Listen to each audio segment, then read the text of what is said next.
Okay. So when I think of stereotypes about Asian women, there's generally two that come to mind right away. There's the very docile, gentle, like sweet, timid type that I feel like is popular among like white men who have that what people call yellow fever. Asian women are kind of like quiet and reserved. On the soft side, a little bit more submissive. Like the stereotypical, like very shy, quiet Asian girl. Very submissive, like for example, they're very willing to compromise for their lover and things like that. Really willing to undertake tasks. And then on the opposite end, there are a lot of like movies and a lot of media portrayal of girls who are Asian and they're like the sexual being. Particularly sexualized and sexual. And then there's also like the ABG, the Asian baby girl, where they wear like tight clothes, they're like car models, or they post like revealing photos. Even though they could look prim and proper on the outside, they want to be dominated. You'll see like a lot of movies that are portrayed in like Asia, for example, and you'll have like, you know, like Asian like prostitutes or something, or like Asian like side women that are supposed to be kind of like attached to like a villain, or like are like fawning over like the protagonist or something, who is usually typically male. Exotic and just like very overtly sexy. Classified as like exotic because we're Asian. Their pussies are tight. Everyone is on either one end or the other of the spectrum. And there's obviously like people in between, like every type of person in between. Yet people still say like, I like Asian girls, as if they're only one type of person. So when you talk about a person from a country being like a fetish, I think it's really important to keep in mind that there's actually a huge diversity, like range of experiences. And not everyone's, just because they're Asian means their experiences are the same. So I think as an Asian girl, I've frequently been stereotyped as being super shy, and people seem to be really surprised when I'm like comfortable with doing things like going to shooters and stuff, but or like doing things about it. And just a lot of people seem to. We were playing drinking games once, and then talking about experiences we had, like sexual experiences, and then people just seem super surprised because they're like, "Oh, I didn't think you were the type who would do that," because they thought I was super quiet and not the type to like do anything to actually express my sexuality. Around the time of like senior year high school, I downloaded Tinder. I matched with this one guy, and he was like, "Oh, like, do you want to ever meet up sometime?" Very like polite and normal. It wasn't anything like obviously like sexual. And I said, no, like I'm kind of busy right now, but rain check. And his response was like, of course, just let me know. Like I really love Asian women.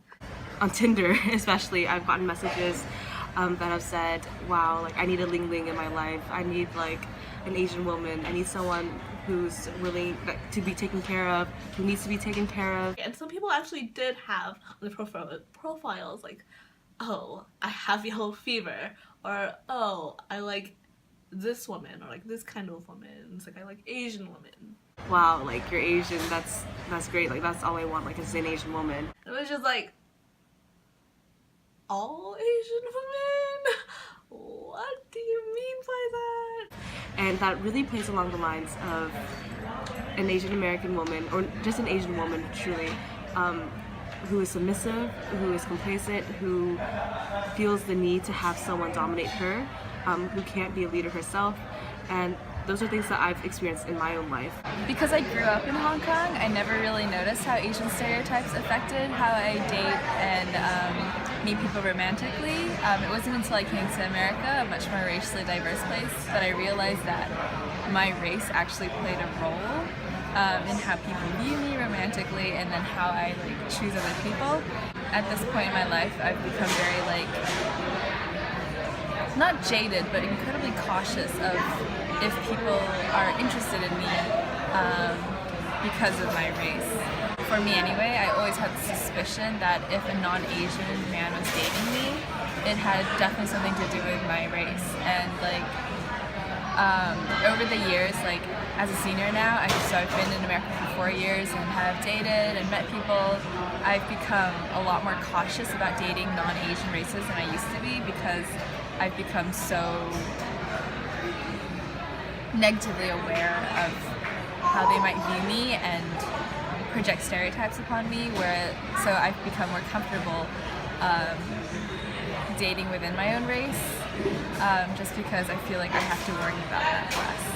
Something that I've been really into like talking about in particular are, so I'm in an interracial relationship, and so basically what that means is that like, so I am Asian, like my family's Chinese, and so my boyfriend is half Cuban and half Jamaican, and so his background is like very different than mine and a lot of his families, and like the portrayal of women of the races / ethnicities that he is from are very different than like the portrayals of like girls from like my background and my race.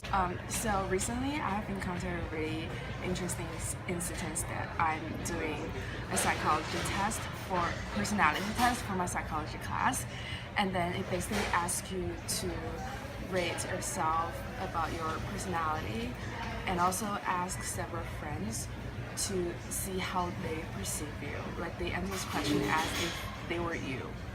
And then it's really interesting for some of the section, like there are similarities. For example, we all think that I'm a helpful person, I'm a friendly person and all that.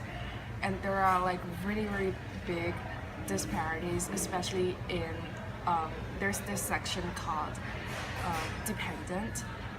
And then I view myself as like moderately dependent, like I sure need like support from other friends, but like my male friends have really high scores for me, which means that they perceive me as maybe like 80% or 90% more dependent than the people they think, and that really like struck me because I think I'm a relatively independent person, and this is not the only section. Like there are sections like competitiveness that I'm pretty low at, but in self-report, like I think I'm like pretty much competitive person.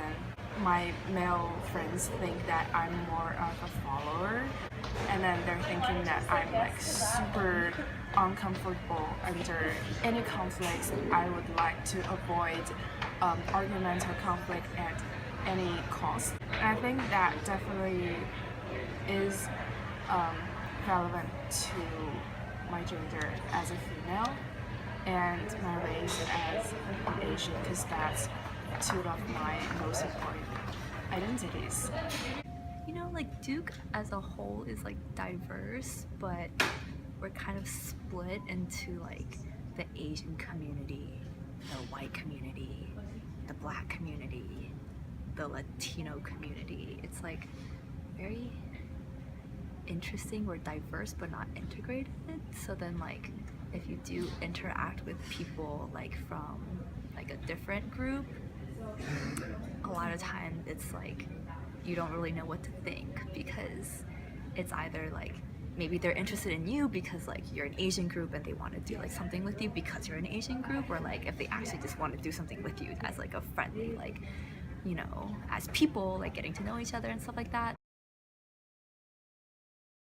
I remember one of my male friends who's Asian said that joked that he had yellow fever, and my instinctive response was to be like, that's okay because you're Asian, but I do realize, like, not that it's okay, but like just because you're Asian doesn't make you immune, or does it put you in the wrong for having certain stereotypes about people within your own race.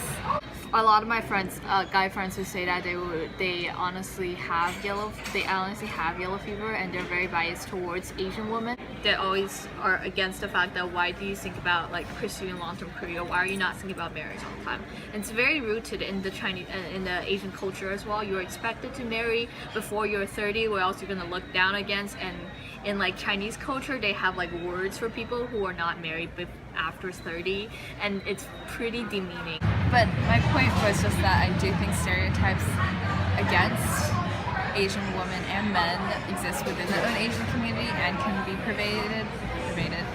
perpetuated by us ourselves, and that's definitely something we should be very careful about. But I also think that in today's society that there is, at least among the people that I know and I live with, there is that image of a strong female Asian woman who like generally takes charge, very driven, very passionate about the things that she's doing, and willing to be very dominant in her own spheres. And I think that is something that I've seen and experienced having lived or having been friends with many strong Asian women at Duke. I think it's really cool to see that we've been able to sort of take charge of our own identities in that way. So yeah.